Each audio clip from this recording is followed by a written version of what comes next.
Baik, innal hamdalillah wassalatu wassalamu ala Rasulillah, asyhadu an la ilaha illallah wa asyhadu anna Muhammadan abduhu wa rasuluhu wa ba'du. Kembali kita hadiri majelis ilmu, dan hari ini materi yang membahas berkenaan dengan fikih memberi nama, sehingga nanti perlu dikoreksi nama-nama bapak bermasalah atau tidak. Yang bermasalah berarti siap-siap diganti. Ada beberapa poin, semoga hadis-hadis yang kita bacakan adalah ilmu baru buat kita. Fikih memberi nama. Mana dalil wajib bagi manusia memiliki nama? An Abi Darda qala Rasulullah sallallahu alaihi wasallam, innakum tud'auna yaumal qiyamati bi asma'ikum wa asma'i abaikum fa ahsinu asma'akum. Sesungguhnya kalian akan dipanggil pada hari kiamat dengan nama-nama kalian dan nama bapak kalian. Oleh karena itu, perbagus nama-nama kalian. Betul dia masuk surga, tapi namanya Tarwoco bin Ngadimin, kan gak enak didengar. Jadi sebelum masuk surga, pastikan kita mukmin, kita berhak masuk surga. Kita juga ingin dipanggil di surga dengan nama-nama yang bagus. Bagaimana kalau nama tidak bagus? Apa ada efeknya? Nanti kita bahas di bawah.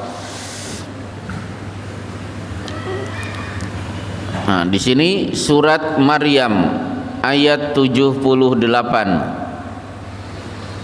memberikan pelajaran bolehnya memberi nama kepada anak padahal anak belum ada di perut. Ya Zakaria, inna nubashiruka bi gulamin ismuhu Yahya lam naj'al lahu min qablu samia qala rabbi anna yakunu li gulamu wa kanat imraati aqira wa qad balagtu minal kibari itiya. Wahai Zakaria, sesungguhnya kami memberi kabar gembira kepadamu akan beroleh seorang anak bernama Yahya.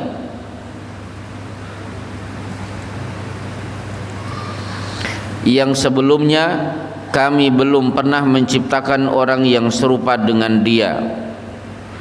Zakaria berkata, wahai Rabbku, bagaimana mungkin ada anak bagiku, padahal istriku adalah seorang yang mandul, aku sendiri sesungguhnya sudah mencapai umur yang sangat tua. Berarti di perut istrinya belum ada bayi. Istrinya mandul, saya sudah sepuh.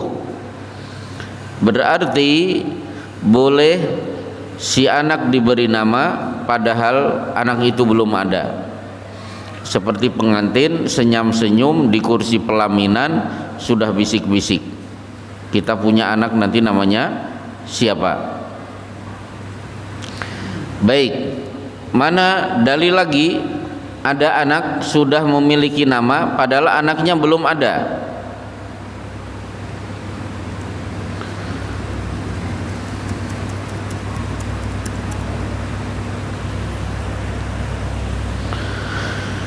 Idh qalatil malaikatu ya Maryamu innallaha yubashshiruki bikalimatin minhu ismuhul masihu Isa bin Maryam. Sampai di sini dulu. Ingatlah ketika malaikat berkata, wahai Maryam, sesungguhnya Allah memberi kabar gembira untukmu dengan kelahiran seorang putra yang diciptakan dengan kalimat yang akan datang daripadanya, namanya Al-Masih Isa putra Maryam. Mana dalil bahwa Nabi Isa belum ada? Ini Maryam berkata,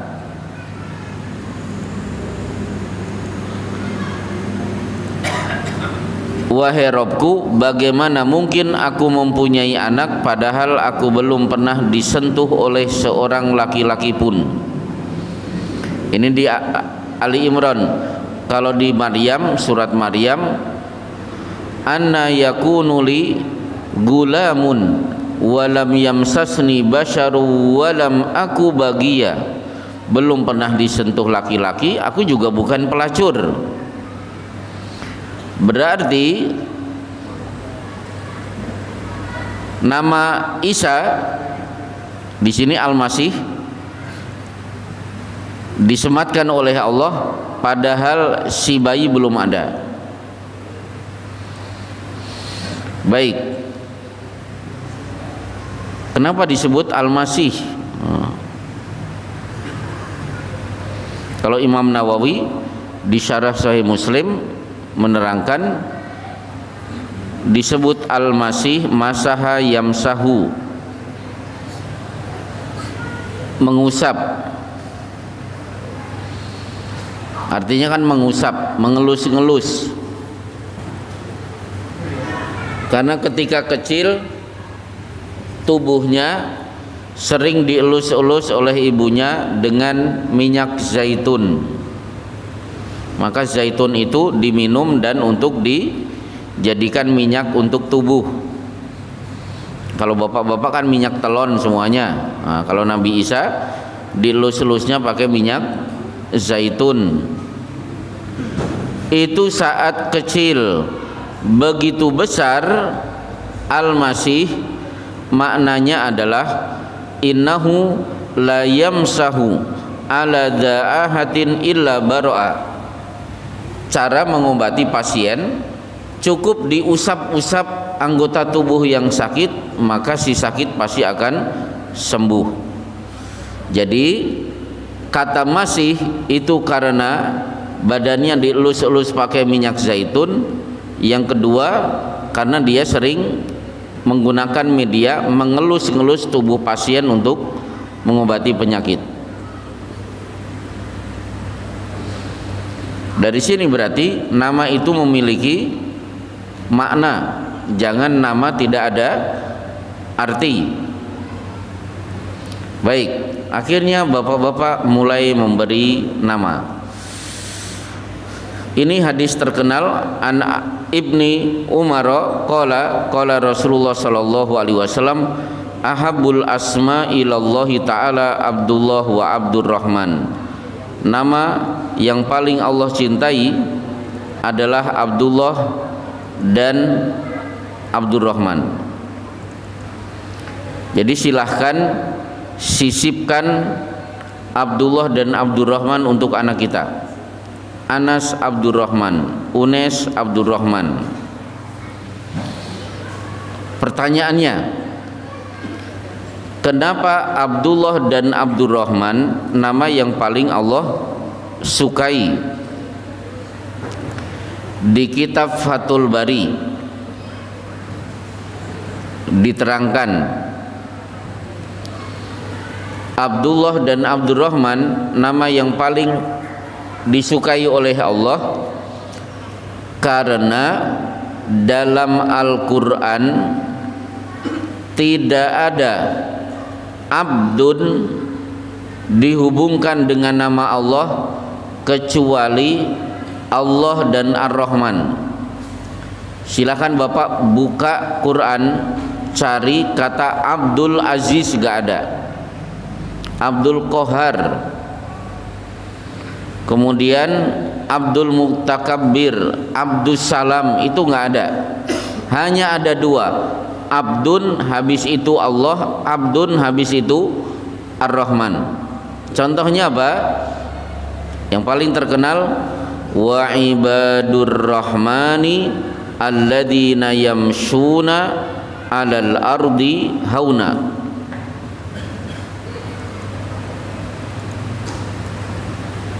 Ibad itu kan jamak, bentuk tunggalnya abdun.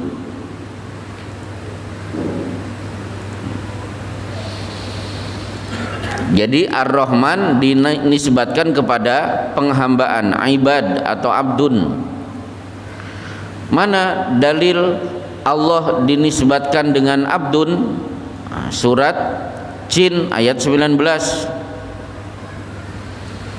Wa annahu lamma qama abdullahi yad'uhu kadu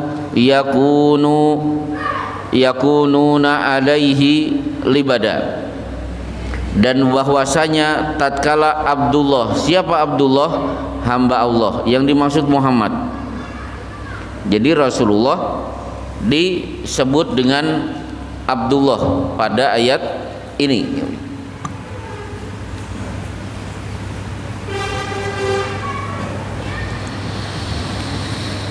Baik, akhirnya nama Allah dan Abdullah, nama Allah dan Ar-Rahman kemudian disatukan dalam satu ayat. Surat Al-Isra. Qulidullah awida'ur rahman. Katakanlah, serulah Allah atau serulah Ar-Rahman. Dengan nama yang mana saja kamu seru, dia mempunyai asmaul husna. Jadi dari semua nama-nama yang Allah miliki, berdasarkan ayat ini paling bagus nama Allah dan Ar-Rahman yang disebut-sebut. Jadi dua nama ini kalau bisa disebut-sebut lebih banyak daripada nama Allah yang lain seperti Al-Aziz, Al-Jabbar, Al-Mutakabbir, Al-Khaliq, Al-Bari, Al-Musawwir sampai 99. Baik, selesai langkah kedua.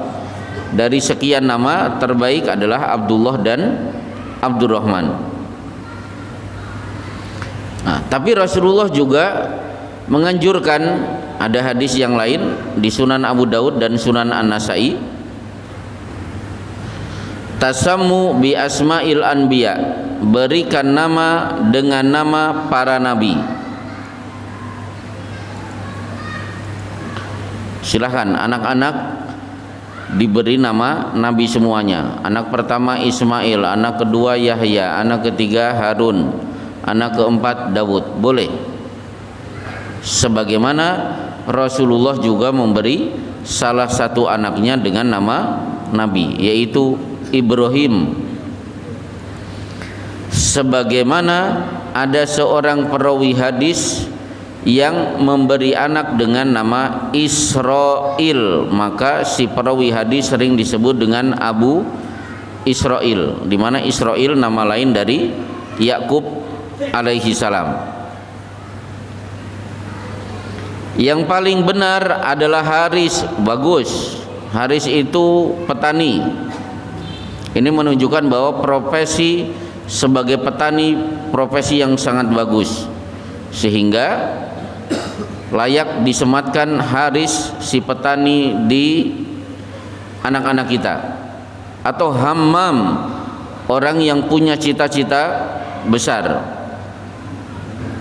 Yang paling buruk Harap, di mana-mana punya musuh, senangnya perang.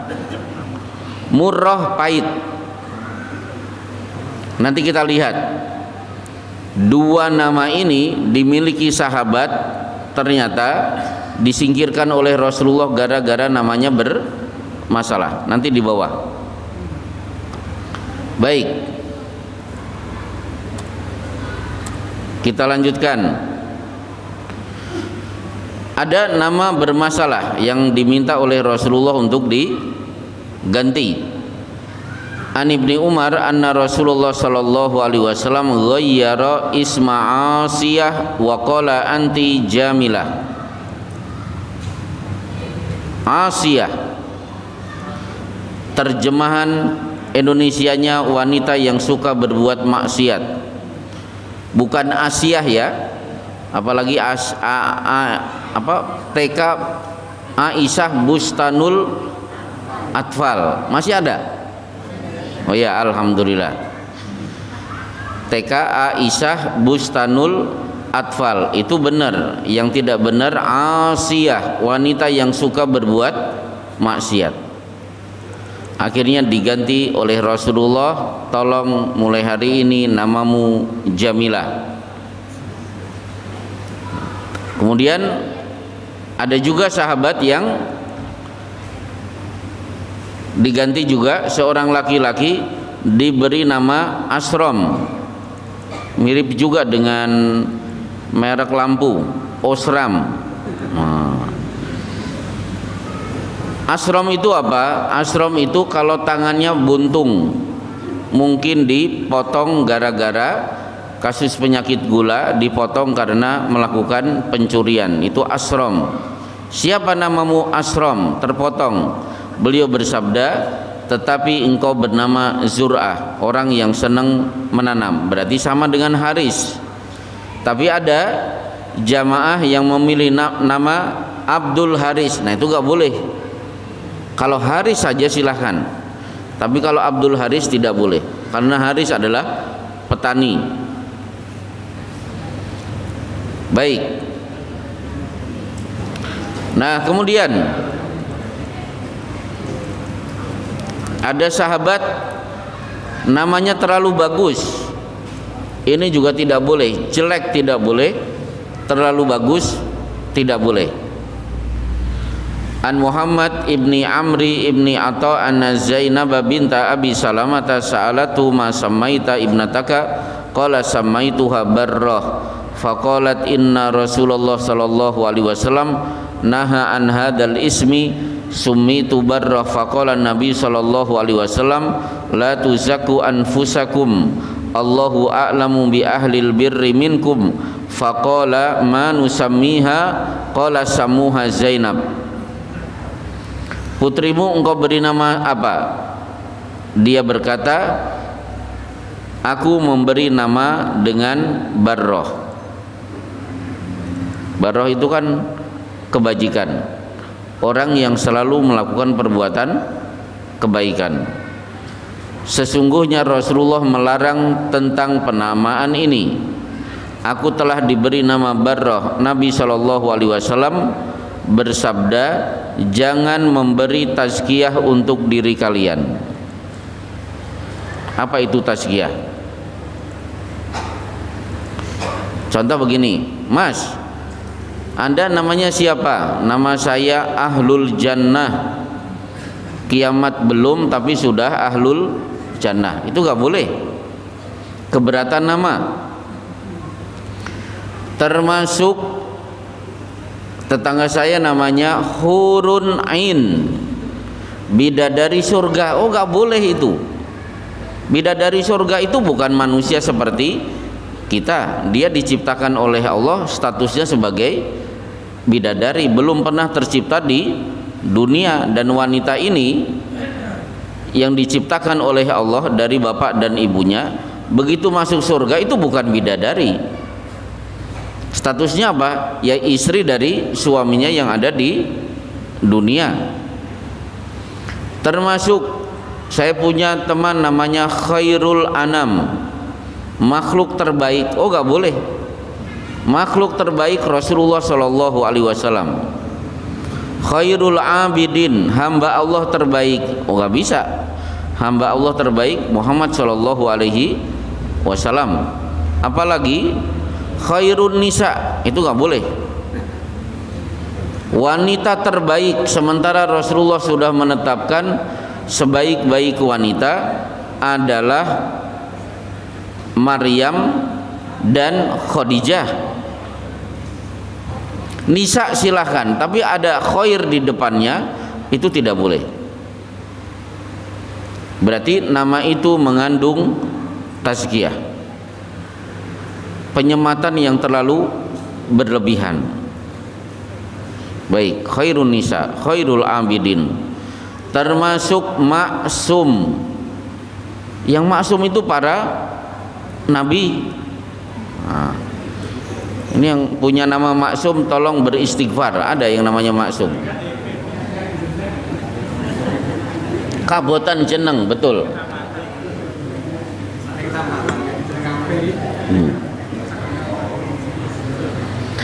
Baik, maksum selesai. Jadi memberi nama untuk nama anak dengan nama-nama nabi. Bagaimana dengan nama malaikat?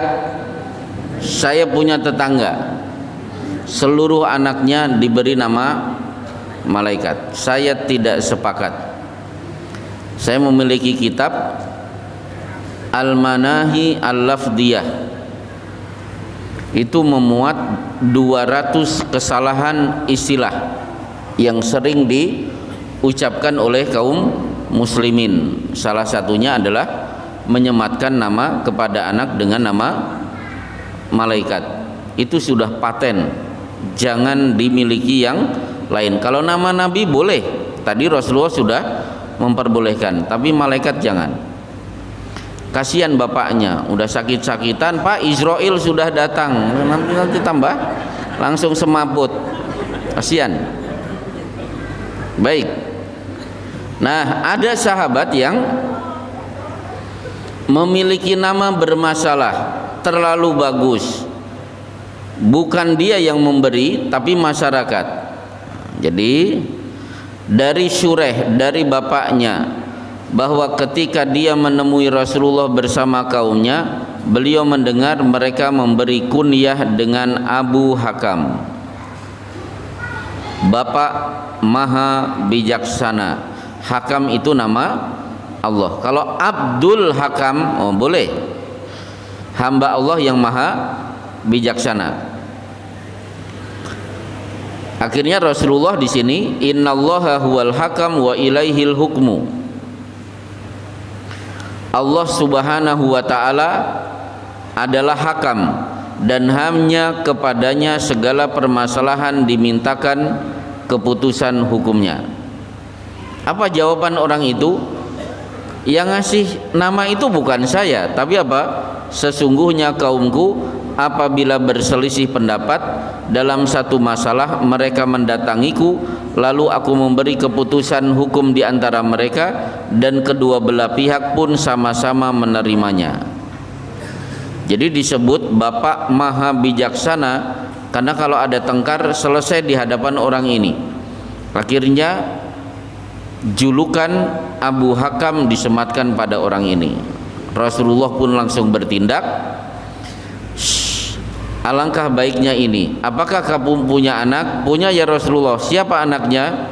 Syureh, Muslim, dan Abdullah. Siapa yang tertua di antara mereka? Aku berkata Syureh.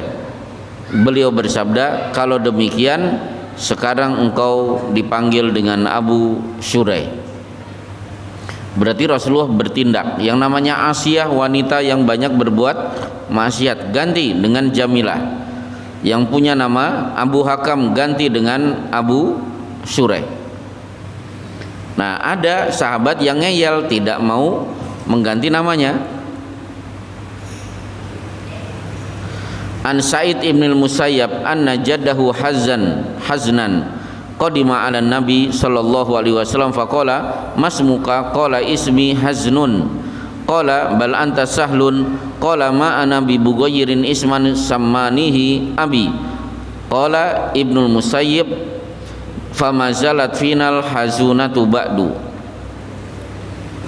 Siapa namamu? Nama saya Hazan, artinya sedih. Beliau bersabda, engkau sekarang bernama Sahal, mudah. Dia berkata, aku tidak akan merubah nama yang telah diberikan ayahku kepadaku. Ibnul Musayyab berkata, kesedihan senantiasa menyelimuti kami setelah itu.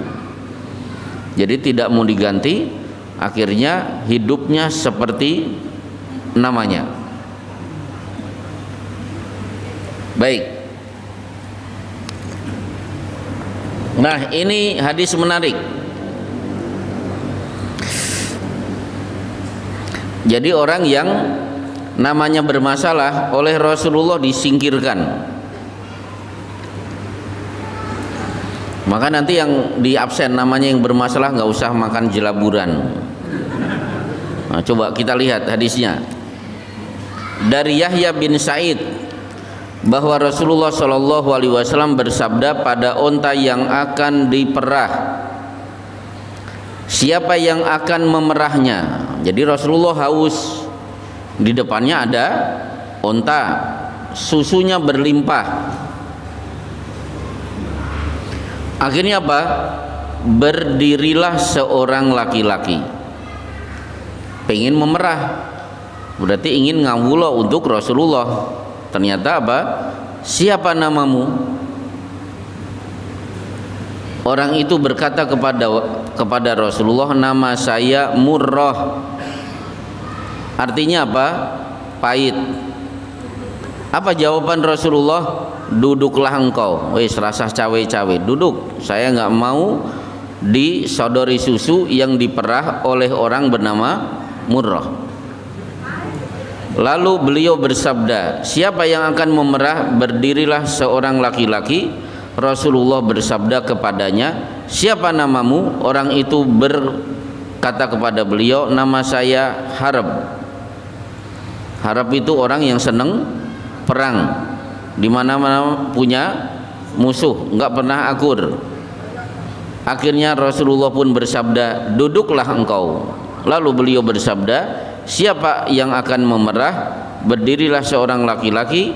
Orang itu ditanya, namamu siapa? Ya'ish, orang yang hidup. Kata Rasulullah, silahkan engkau yang memerah.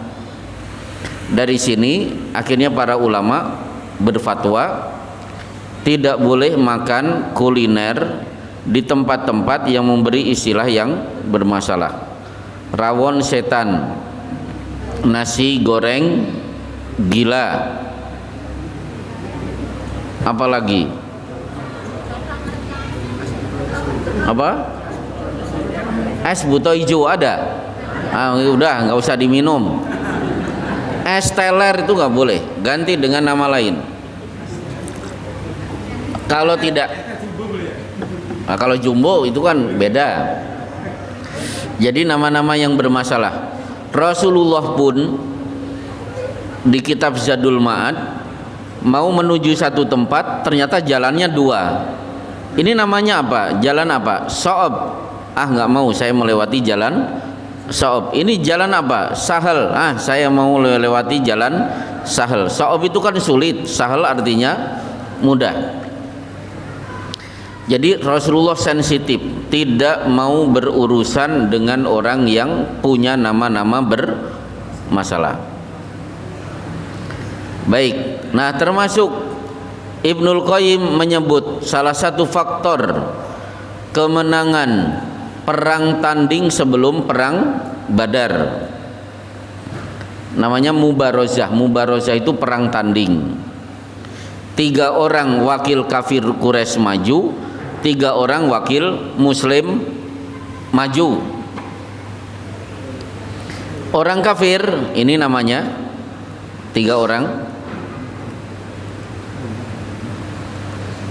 Utbah, Syaibah, dan Walid. Sementara perwakilan dari Muslim namanya Ali, Ubaidah, dan Haris. Akhirnya 3 orang ini mati. Utbah, kenapa? Karena Utbah itu kan mu'atabah, orang yang suka ngeresuloh, berarti selalu gagal. Akhirnya dia mati. Jadi tolong jangan memberi nama anak dengan Utbah, orang yang suka ngeresuloh, semuanya dikeluhkan, kakean sambat kalau kata orang Masaran. Itu Utbah. Syaibah artinya orang yang sepuh, berarti kan lemah sebenarnya. Akhirnya betul perang tanding dia yang mati. Walid anak kecil, Anak TK artinya Walid. Berarti kan belum punya keterampilan, akhirnya betul mati. Nah, sementara Ali artinya tinggi. Ubaidah artinya orang yang selalu menghambakan diri kepada Allah. Haris artinya petani. Jadi faktor nama mempengaruhi kemenangan dalam perang tanding sebelum perang Badar. Baik, ada riwayat menarik di kitab Muwatta Malik. Umar bin Khattab berkata kepada seseorang, ada tamu ditanya, namamu siapa? Jamrah. Serem, Jamrah, bara api. Anak dari siapa? Bapakmu namanya siapa? Syihab, cahaya api. Itu rumahmu di mana? Huraqah. Huraqah itu kan kebakaran. Di mana tempat tinggalmu? Kecamatannya mana? Harratun nar, panasnya api. Itu letak di daerah mana? Dzatul Lado, pusat semburan api. Lado itu kan neraka juga.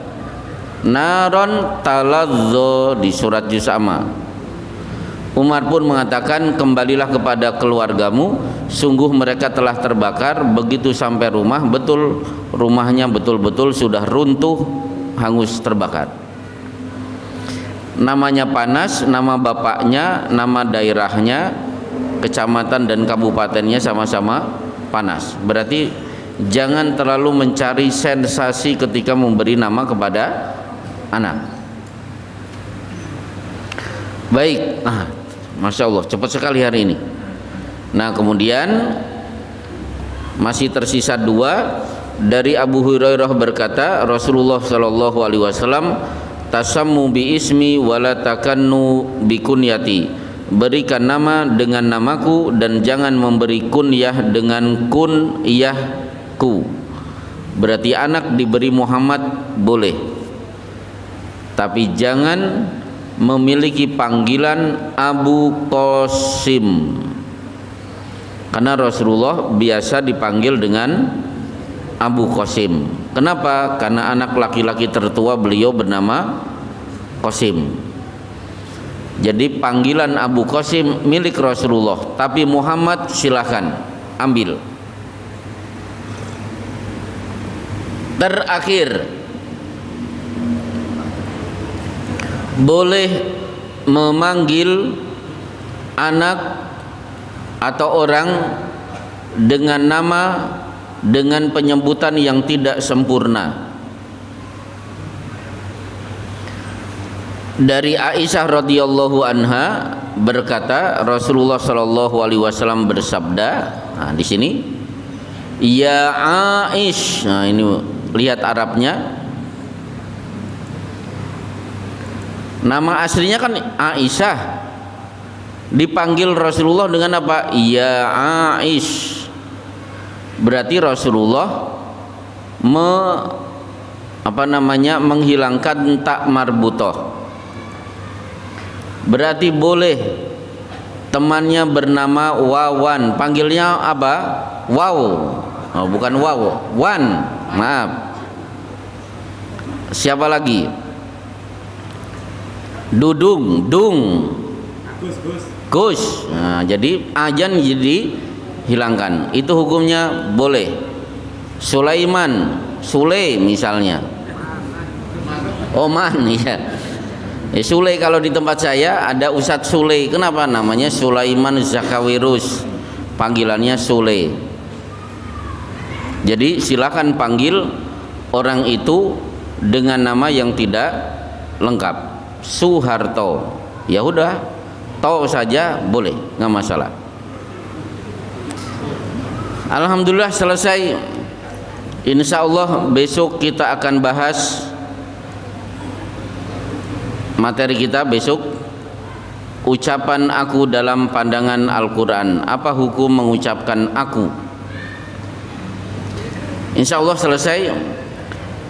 Silahkan yang bertanya, diutamakan pertanyaan di luar pembahasan.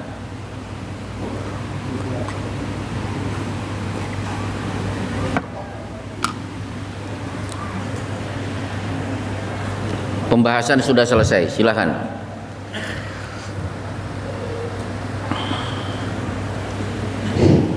Terima kasih atas waktu yang diberikan. Yang dari Gerompol ya Mas? Ya, ya. Ya. Untuk pertanyaan di luar pembahasan. Ya. Ini yang kemarin membahas tentang ngalap berkah. Kami dulu pernah mendengar cerita ataupun kisah dari teman-teman itu kalau Al-Quran yang sudah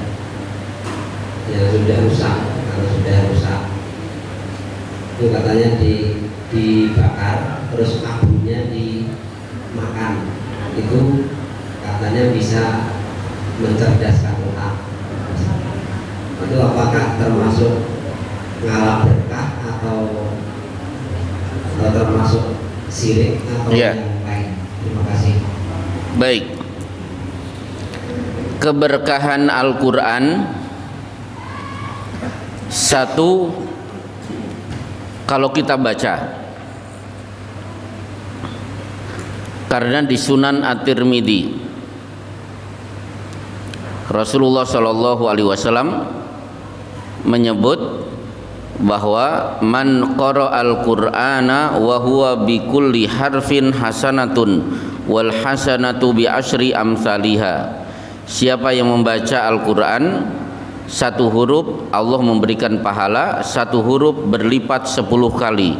La aqulu alif lam mim harfun walakin alif harfun wa lam harfun wa mim harfun. Berarti alif lam mim 3 huruf. Kita sudah mendapatkan 30 pahala. Itu satu, keberkahan Al-Quran kalau dibaca. Yang kedua, kalau dipelajari. Kenapa? Karena Rasulullah bersabda, majtama'a qaumun fi baitin min buyutillah. Siapa satu kaum berkumpul di masjid, yatluna kitaballah wa yatadarasuna bainahum. Kitabullah dibaca kemudian dipelajari sesama mereka, illa nazalat alaihimus sakinah, kecuali Allah akan turunkan rasa tenang. Wa ghasyiyatuhumur rahmah, diliputi rahmat. Wa haffathumul malaikatu, dikelilingi oleh para malaikat. Wa dzakarahumullahu fiman indahu, Allah akan menyebut satu persatu nama-namanya di hadapan seluruh malaikat yang ada di langit. Berarti kita sedang kumpul di sini, nama bapak-bapak sedang disebut-sebut di langit sana, sehingga kita sedang populer di langit. Baik. Yang ketiga, kalau amalkan, i'malul Qur'an wala ta'kulu minhu. Amalkan Al-Qur'an tapi jangan mengambil makanan dari Al-Qur'an. Tafsirnya apa? Mengotak-ngatik ayat demi memuaskan orang lain, yang akhirnya kepuasan orang lain kemudian orang itu akan memberikan imbalan. Kan ada orang-orang kiai-kiai menerima pesanan ceramah dari misalnya penguasa, akhirnya diotak-atik gimana caranya saya mendapatkan ayat cocok mendukung penguasa itu. Berarti dia sedang makan dari Quran. Tapi kalimat pertama, i'malu Al-Quran, beramalah dengan Al-Quran. Maka tidak ada satupun riwayat amalan mengkonsumsi abu dari Al-Quran yang sudah dibakar. Betul, Al-Quran yang sudah sobek-sobek, kalau fatwa dari Syekh bin Baz itu ditanam, tapi sebenarnya tidak masalah kalau kemudian dibakar. Kemudian Membaca Al-Quran sambil terlentang, tengkurap, boleh tidak? Atau sambil jalan-jalan, karena jika duduk terus capek. Baik, saya sering baca Quran di atas motor. Jadi kalau ba'da subuh, acara saya tidak baca Quran tapi baca kitab. Kapan baca Qurannya? Nanti kalau ada kegiatan keluar sambil naik motor. Alhamdulillah, misalnya sini sampai Sragen berapa kilo? Berapa menit? Wah, 15 menit ngebut mas. Setengah jam aja ya? Yang setengah jam mana? Solo. Ya sini Solo surat Yusuf selesai. Nah jadi boleh tidak baca Quran sambil jalan? Boleh. Karena apa? Alladzina yadhkurunallaha qiyaman wa qu'udan wa ala junubihim. Nama Allah disebut dengan cara berdiri, duduk dan berbaring. Tapi khusus tengkurap. Seorang sahabat yang tidur tengkurap di masjid, hadihi dija'atun yubghiduhallah. Tidur tengkurap ini tidur yang dibenci oleh Allah. Terlentang silahkan. Atau Rasulullah tidur terlentang, salah satu kaki ditopang di atas kaki yang satu. Itu sering Rasulullah tidur di masjid, caranya seperti itu. Wallahu a'lam bishawab. Baik, ada yang lain silahkan. Bapak, ini Ustaz, hubungannya dengan saya Oh ya ya ya. hubungannya dengan bacaan Al-Quran. Ya. Misal membaca ayat-ayat tertentu seperti ayat kursi atau surat-surat tertentu, Al-Fatihah atau surat Al-Mu'awwidzatain. Kemudian menyediakan air, dan air itu diminum sebagai wasilah untuk obat. Ini termasuk syirik atau dibolehkan? Jawabannya boleh, dan itulah diamalkan para ulama. Seperti Syekh Abdul Wahid Salam Bali, ulama Mesir, belajar ke kota Madinah dan sekarang menjadi dai di pedalaman-pedalaman Afrika. Dan beliau termasuk peruqyah yang luar biasa. Kalau ada pasien tidak usah dibacakan Quran, cukup batuk jinnya udah lari. Jadi yang kena gangguan jin, kalau bisa ketemu beliau silahkan minta diruqyah.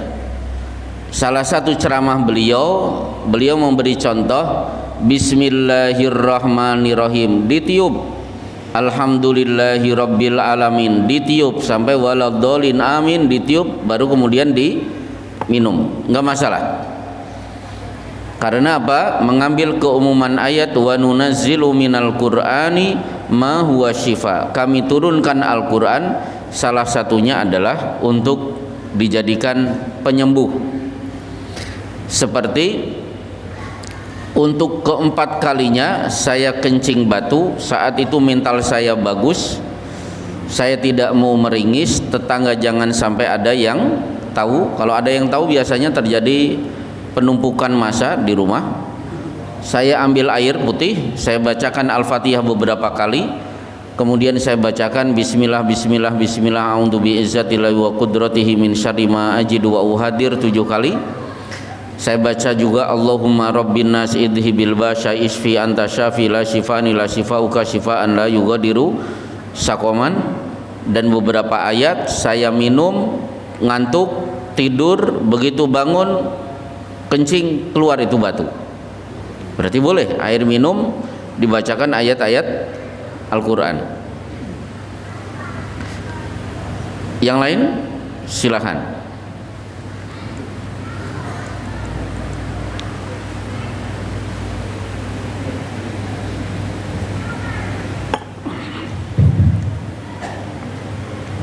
Bisa ini ada pertanyaan dari sana. Bagaimana mendudukkan antara perintah Nabi ketika ada suara azan. Itu kan ada hadis menyebutkan alaika bisakinah wal wiqar. Ya. Tapi di satu sisi lain ayat Al-Quran menyebut fafirru ilau. Mana yang ini bagaimana ini? Ketika ada seruan azan itu kita harus berjalan, ada unsur larinya atau bagaimana? Ada. Yang pertama ada perintah untuk sakinah, tapi di sisi lain ini ada panggilan dari Allah, maka perintahnya fafirru ilau. Jadi gini, hadisnya bunyinya begini: idza sami'tumul iqamata, kalau kalian mendengar suara iqamat sementara masih ada di luar, famshu wa alaikumus sakinah, tetap berjalan tenang, tidak boleh dipercepat. Fama adraktum fasallu wa ma fatakum fa'atimmu, begitu masuk masjid kalau telat tinggal ditambah lagi rakaat, kalau ternyata pas sampai masjid sama-sama bisa takbiratul ihram berarti sholat dianggap sempurna. Jadi bapak-bapak, kalau dari lapangan sudah terdengar iqamat jangan ngegas, ya biasa saja, kecepatan 30 aja, tetap geremet-geremet asal selamat, alon-alon waton kelakon. Sebentar istilahnya yaitu, jadi jangan cepat-cepat. Cepat-cepat itu kaitannya menghentikan aktivitas, bukan cepat-cepat jalannya. Mana dalilnya? Misalnya ya ayyuhalladzina amanu idza nudiya lis-sholati min yaumil jumu'ati fas'au ila dzikrillah wa dzarul bai'. Adzan berkumandang, oh ya udah yang sedang berdagang langsung dihentikan, bergegas menuju masjid. Jadi begitu. Nanti kapan-kapan lah kita bahas kata-kata sa'a dalam Al-Qur'an. Ternyata luar biasa. Itu dibahas dalam ayat, beberapa ayat, banyak sekali kata-kata sa'a, perintah untuk bersegera. Intinya apa? Bersegera untuk mendapatkan ridho Allah dengan meninggalkan seluruh urusan dunia kalau Allah sudah memanggil. Baik, kuota tinggal 2 penanya lagi.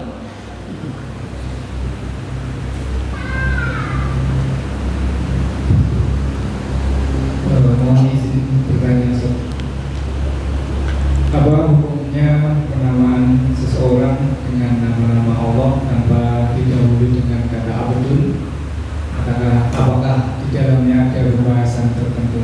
Baik, boleh tidak nama-nama Allah kita sematkan anak kepada anak tanpa ada abdunnya? Jawabannya bisa. Ada sebagian nama Allah tanpa abdun, itu hukumnya boleh. Contoh di surat At-Taubah ayat-ayat akhir, laqad ja'akum rasulun min anfusikum azizun alaihi ma anittum alaikum bil mu'minina raufun rahimun. Berarti At-Taubah ayat 128.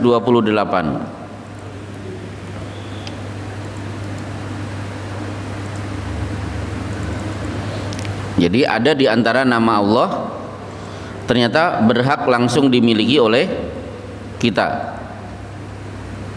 Apa itu? Nah, di sini Rasulullah disebut Aziz. Padahal Aziz itu salah satu nama Allah. Kemudian Rauf, tidak mesti harus Abdur Rauf dan tidak perlu harus Abdur Rahim, boleh namanya langsung disematkan Pak Rohim. Tapi jangan coba-coba Allah tanpa ada imbuhan di depan. Baik, cukup? Ada yang lain? Jadi Rasulullah disebut dengan Aziz, Rauf, dan Rahim. Aziz itu apa? Rasulullah itu berat, ikut susah kalau melihat sahabatnya susah, menderita, Rasulullah ikut menderita, itu namanya Aziz. Satu penanya terakhir, ya.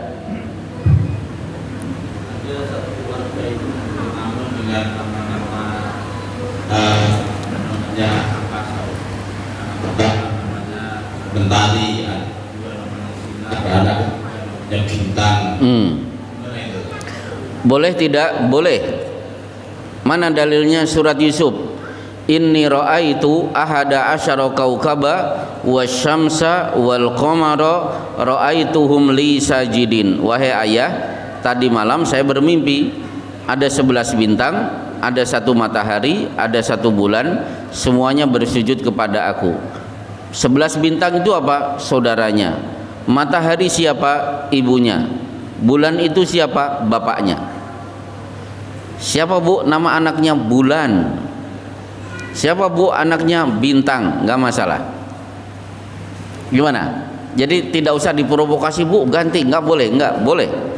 Karena Allah menyebut dalam surat Yusuf ayat berapa? Ayat 4 atau 5? Surat Yusuf. Nah, ayat 4.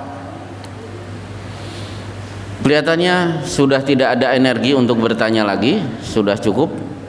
Kita akan bahas besok apa hukum berkata aku, boleh atau tidak, kapan boleh dan kapan dilarang. Siapa yang pernah celaka gara-gara mengucapkan kata-kata aku, semoga kita bahas tuntas di esok hari. Wallahu alam bisawab, wa sallallahu ala Muhammadin wa ala alihi wa sahbihi wa sallim. Subhanaka Allahumma wa bihamdika asyhadu an la ilaha illa anta astaghfiruka wa atubu ilaik.